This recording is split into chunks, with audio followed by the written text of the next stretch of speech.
a stock market other than the banks.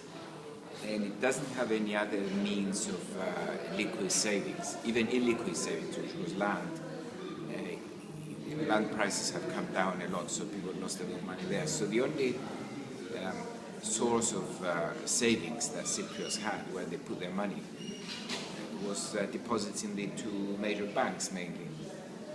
And so most of the holders of those big accounts were people in retirement, close to retirement, people who worked all their lives and saved. And then suddenly they take all the money from them except for 100,000 to recapitalize. But it doesn't also have a system of comprehensive pension coverage. So how do these people finance consumption and retirement? You know, lifetime savings, which you had there to finance your retirement, are now going to recapitalize banks, and you are left with nothing to spend other than 100,000. So we have a lot of social problems introduced by that policy. Apart from the fact that I also think it's a bad economic policy, because when banks do very well, then it's the shareholders and management who take the extra profit and do well, not depositors. But when the banks are doing very badly, then it's depositors who have to pay. So we are introducing a kind of reverse moral hazard, so to speak.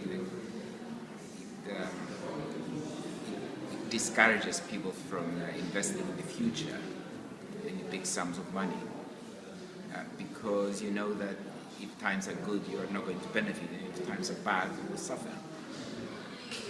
Maybe I switch the topic a bit. I wanted to ask you about your great scientific career. You're one of the youngest Nobel Prize winners, I think. But what are you most proud of your scientific work in the past, and maybe currently? What makes you really excited? Well, it's still unemployment. It's the big concern I had throughout my career was the problem of unemployment. How do we deal with it? And I realized that at the time I started, there was no theoretical foundation, no framework on how to think about unemployment. And what I'm most proud of is that most people in the profession, if not the entire profession and policymakers outside, are using the framework that I developed, sometimes in collaboration with my co-leaders or sometimes independently, to study unemployment and come up with good policies towards unemployment. Unfortunately, the austerity policies being followed currently are not consistent, or at least they are not following exactly what we said they could be doing. But you can also analyze that kind of policy within our framework. But if you ask me about my scientific, which of my scientific achievements I regard make me most proud is for providing a framework which is in widespread use currently in dealing with the unemployment problem. And it can be used in the situation now, the unemployment? Yeah, I can use that any time. In fact, it is being used, and I also explain myself how it can be done in writings. And how did the way change how you do your research?